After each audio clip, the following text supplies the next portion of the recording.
Hello, I'm Olga Godina, a techno blogger. The first person who brings techno blogger to the techno music culture. I'm very glad to have an interview with Vishscale. Vishscale is an artist born and raised in London.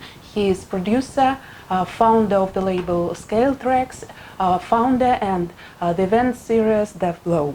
Vishscale, amazing to meet you in Moscow. Nice to meet you, Olga. Yeah, you had a gig in Mutabor this weekend.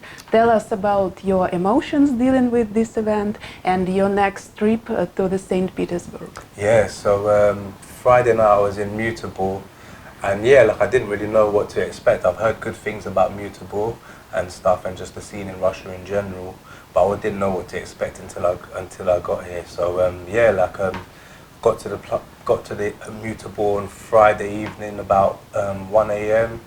And yeah, it was just checked out the club, lovely club, like really it's like a factory, loads of staircases going into different places and stuff in the venue. And I was playing on the main stage at 3 a.m. It was 3 a.m. to 4:30, and yeah, just as my set time was coming, like, the main stage was packed. There was a DJ called Nadia playing before me. She had like the stage like packed, and you know, dancers all around her. The floor was packed, and so yeah, like I was kind of nervous going on. And but anyway, 3 a.m. come and it's showtime, so I set up, and yeah, it was an amazing experience. An hour and a half, and people were going mad, and I love seeing that, you know, people were screaming, shouting. It's a completely different vibe to what I see here in London anyway. And yeah, like, it was amazing. I got a lot of love for Mutabor. You know, after my set, checked out other parts of the other stages, the medium stage, the smaller stage, and they were all just amazing stages. Any stage that you played on was just amazing. Like, if you had to play on any one of them stages, yeah, it was really good night. And what do you expect from next weekend in St. Petersburg? I had seen your teaser, it was amazing, with a lot of different artists. Maybe you could mention some Russian artists that you know, that you are friends with them. Yeah, so few of the artists the Russian artists, like right now, what I can say about Russian music or the Russian techno scene and the productions coming out of Russia from people like HRD, then you got labels like Asylum, Moscow, 96 Noisia.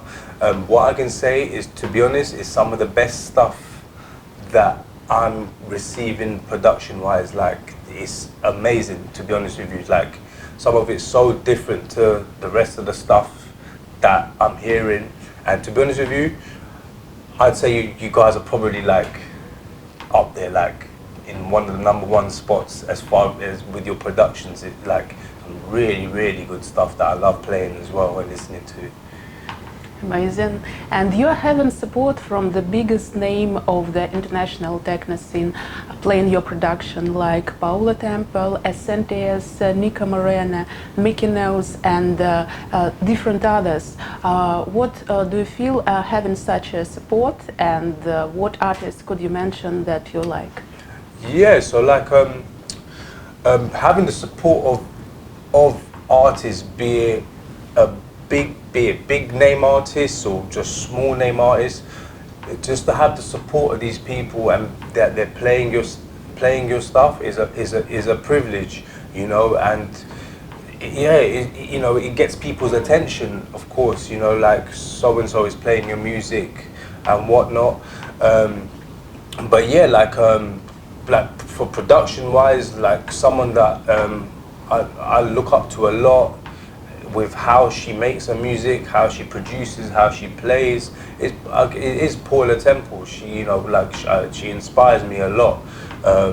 Not just Paula Temple, there's also other like artists that I see like within the scene that I look up to a lot, and how they produce. And these are just smaller names from people like HRD 303, Parafa, who I played with the other night. That's just two people that within the scene that I look up to and how they're producing. Just earlier on, I was talking with Parafor about his opening track and just the emotion behind it and stuff. Like I like techno that has emotion within it, you know, and you know, like anyone that is doing stuff like that, you know, I love it. I love a good breakdown and stuff, and an intro and something that just has some emotion within the hardness of the beat.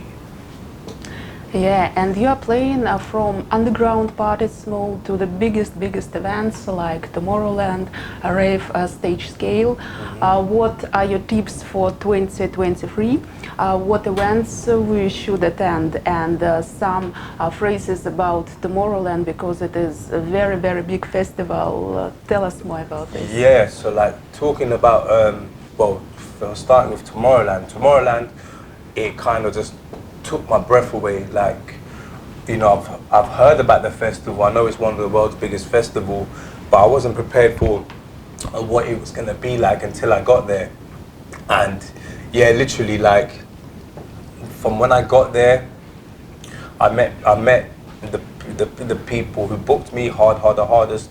I met them for the first time. I've known them for a few years through social media, but I've never met any of these people, even, you know, from the other DJs that I play. I've never met any of them. So from when I got there, yeah, checked into Tomorrowland, had to go to the artist area. They give you like, you know, your artist card and stuff, and like a card for food and drink. Then I went to my stage and met everyone. These people I've known for like the past 4 or 5 years, but I've never met. So first thing was just, you know, like, oh my God, like finally meeting people that I've never met, been able to meet in person before.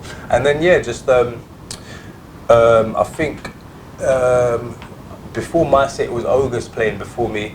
So, you know, like I'm just seeing how some of these DJs that I've seen over Instagram and social media play, but never in real life. So I'm watching what he's doing, and to be honest with you, like I'm getting kind of taken away by it. Like the crowd on the stage are going crazy, and the next I'm on. So, you know, I'm thinking, oh, like, are they gonna like it or this? You know, are they gonna like what I do? I'm getting nervous. So I started playing, and yeah, they just loved it, and it was just crazy. So I played my set, and then yeah, I didn't even check out too much of the other festival, because the stage where I was playing, it was just so intense and it was just so much fun. Like, other than getting food, I didn't really leave the stage. I was just happy where I was. You know, I should have done, but you know, that's my memories of Tomorrowland. You know, next time if I'm playing there again, then yeah, I'll make sure I check out the other parts of the festival and stuff like that. And another highlight of the festival was on the way back on my coach back to the hotel. I met Rebecca, and me and her were talking. You know, she was giving me a lot of great advice and stuff like that, and just getting to know her and stuff. Like, yeah, it was a great place to meet other artists as well, and you know, get to know artists on a more intimate level, and you know, just get advice on the scene, the business, you know, making music, a lot of things that you wouldn't necessarily get to know from just generally playing at raves or being on the road regularly. You can get this kind of, you know, information and advice from people that you wouldn't normally get, which is great. And talking about 2023, what kind of festivals will be good and you recommend to go? 2023, this year, this half of the year, nearest. I'm trying to think. I'm not playing. I haven't been booked to play on any festivals for this year. I would want to check out festival. I think Verknik seems to be looking good. Amsterdam Dance Event, I'd like to check out. It just went past recently. It was one festival I'd love to go to is Tomorrowland Winter. I think it's in the Alps or something. I'd love to go to that. But festival-wise, I'm not too sure what else is happening, to be honest. But I know there's a lot of them. But if any festival that's, let's say, on a beach or in the sun, yeah, that's the kind of festival that I'd want to be at.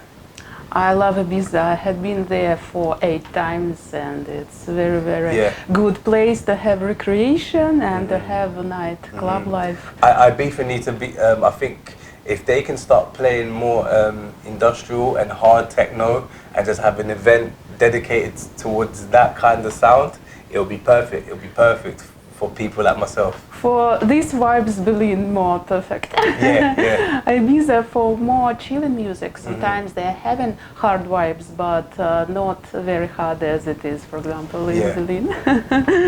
Yeah, it is now the capital of the techno scene in common, and a lot of DJs all over the world lives there. Talking of, I don't know if it's, I think they're festivals, but Holland, Rotterdam, they seem to have it going on. Rotterdam Yes. Rave, yeah. Yes, Rotterdam Rave. I see a few other new kind of events popping up. I played at an event recently called Varuk. That was amazing. There's another event I see that looks like it's popping off called Packed Events. That looks amazing, you know. Yeah. So, And how do you come to the industrial music? Why did you choose that? why did I choose industrial music? Yeah, this path, this path So- of your life. So, in the early days, what was, I guess, supposedly like hard then was people like Ben Clark, Marcel Detman, Devious One. So I mean, it was like 138, 140 BPM and 140 for then. Like this is like going back to, I think maybe like 2014, 2015. That was fast then, and how I was hearing it, it was hard, and from then, from listening to that, I kind of I discovered Perk. And from hearing, well, how did I discover Perk? I think I was playing at an event in London, and he was playing. Later on, so I went and checked him out, and I see how he was playing with Ableton and stuff, and just the sound of it, I was like, this is crazy. It sounds super like aggressive, like really like hard, like screaming kind of sounds. And it wasn't for everybody that day in the club that I could see. I think it was like a boxing event on Boxing Day, and the club generally is like a deep house club. But that night was like a mixture of different stuff in different rooms. So I just heard it. I thought, wow, what is this? So then I hadn't really heard of Perk. So that day I went home, or the next day I looked him up on SoundCloud, and I just saw all the amount of gigs he had. I was like, wow, this what is this? So I started going deeper into it. From listening to Perk, I discovered people like Ansem, South London Analog Material, and just what was going on around them. And yeah, that was my introduction, to be honest, into industrial music. So I was like 2013, I was already starting to play around with production and learning to produce, but I hadn't discovered a sound that I wanted to make. I was trying to make something, but I didn't necessarily know what I was making. Once I heard that stuff from Perk Tracks and Ansem and that, I was like, yo, this is my sound. This is what I want to do, and that was it. But also, I used to listen to a lot of drum and bass and jungle, and some of the Reese bass lines and stuff that I used to hear in raves. They were very noisy. They were very kind of like aggressive sounding. So I think I already had an ear for industrial music in that sense.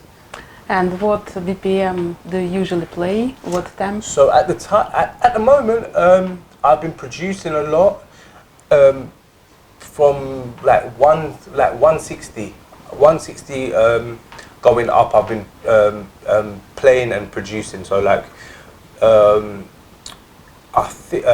So like for example, Tomorrowland,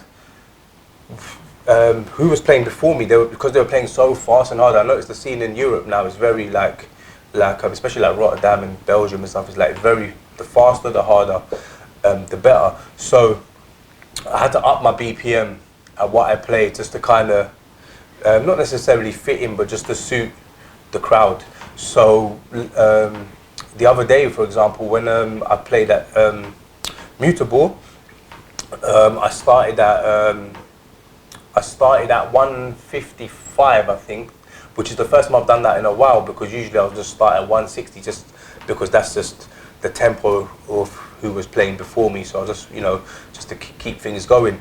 But the other day, Nadia, I think she was finishing at 148 or something, which is like, you know, for the current more time, gentle slow, for like, you. Yeah. Like she was playing hard and it was still sounding hard and fast, but I was like, whoa, okay. So I was like, cool, I'll start at 150, like a speed that I kind of is more my favorite type of BPM. So I'll start around about this. I think I started at 154 and then I finished around about I think it must be like 170. Yeah, I had been there and it was very impressive. A lot of people dance and very good atmosphere and people like your music. It was incredible show, full of fire. Thank you, thank you. Russia, Russia, to be honest with you, like showed me a lot of love, like a lot of love. Yeah, and they made you a little bit excursion to the Motabor club, to the all zones. Yeah. Like pre-party. Like a pre-party, yeah. It was amazing. Yeah. It really looked after me. And you showed me the backstage zone. Ah, yes. So it was a fair exchange. Yeah. Exchange experience. And I know that you are finishing your debut album. Tell us more about this, your emotions, what influenced you when you began to write it, and what we should expect from this. And sorry, could you say the first part again? Debut album. Oh, my debut album. So the debut album, which will be out on Scale Tracks, it's been ongoing. It's an ongoing process for about, I think, the past like 4 years, I'd say, or 3.5 years. So the way it started, I've always known I'm gonna make an album at some point, because as an artist, I believe that's just something if you do, and you're a musician, you make music, you produce music, and you know, like as musicians over the years, you release albums. That's just how it goes, I believe. So it started like 3.5 years ago. Like I started working with this vocalist. She's a female vocalist called Gia X Makina from Sweden. So she works in video production and she does vocals and she does film music and stuff. So I started working with her. We made one track called The Marching Beast and it was pretty successful.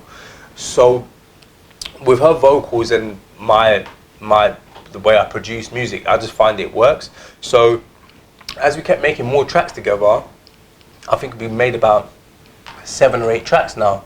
So then I just thought we may as well make this as an album. So even I was never ever thought my first album would be with somebody else, but because this is so different within techno, where I'm working with a vocalist and stuff pretty much for the entire album, I thought, why not, let's make this the album. So my first album, rather than just being like, you know, 7, 8, 9, 10 tracks of just beats and stuff, it's another avenue within my mind and my ideas that I can explore, where, you know, working with a vocalist and stuff, and her take and additions to my productions. Yeah, and what other plans will be in the end of the year, in the middle, your musical activities that you want to mention, to share with us? So for this year now, like for last year, I was doing my own my own events, my Scale Tracks Death Blow events, and I did a few of those, and they were great fun and fun to do, and I enjoyed doing events. But I'm not a promoter. Like, I don't want to be a promoter. Like, my main thing is producing and playing at events. So for this year now, I've just said to myself, I'm gonna knock the events on the head for now, because they just take too much of my time and too much of my mental space, dedicating it to promoting the event and liaising with DJs and stuff and putting the events together. It's just too much. So I've said to myself, I just want to focus this year on producing and gigging. So for this year now, you can just expect me to focus more on productions, focus more on my label Scale Tracks, and just getting some more music out on my label, to be honest with you, and also working with other labels and releasing EPs with other labels. and stuff, and you know, that's about it really. So just mainly 2023 is just literally about music and producing and putting music out there. Yeah, and you're from England, from London. Yeah. Maybe you could mention some clubs that you like. I know that you will be in Egg very soon. Yeah. Yeah, tell us about this, please. So yes, I'll be playing. I'll be playing for my second time in Egg. I've played there, I think, about 2 months ago or a month ago. So I'll be playing there again May 20th. Clubs in London. So clubs in London that I loved. There was a night in Corsica Studios called Jaded. That I loved totally. And also like where I was doing my own event, the Glove That Fits in Shoreditch. No, I think it's Shoreditch. Well, in East London. So yeah, it's just like 150 capacity venue. You have an upstairs bar and a downstairs like a small kind of dark basement with just like one red light. That was a really good vibe. When that place is like full, oh, it's a really good vibe in there. That's another club I could recommend. Yeah, I'd say those two of my favorite places to go. Nice. And maybe last question, do you have anything else to share with the audience, to tell people?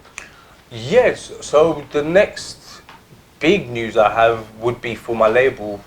I have an EP coming out by Andrew Moore, which basically just getting the finishing touches on it. So in that, just getting it put out now, just getting it sent off to distribution. I have a music video made for it as well by Mitzi Maria from Cyprus, and yeah, just getting his music, getting Andrew Moore's EP out. He's based in Berlin. He's a Scottish producer, Scottish-born producer, but he's based in Berlin. I think he's signed to Ellen Alien's label. So yeah, I'm just excited to get his EP out, to be honest with you, and hopefully the world will like it. And that's it really. Just I have some good music coming out for the label. I've got a Russian artist actually coming out soon. Called Matram. It's a joint EP with him and his girlfriend, I believe, Evis May, and she's done some vocals on one of their tracks. So yeah, I'm excited to put that out as well. And yeah, I've got quite a backlog of artist EPs that I need to be putting out on the label. So yeah, that will be just my main focus, putting the music out and just focus on the label and focus on my own productions, and that's about it really. Nice plans. Thank you so much for Thank you for having me. Thank you.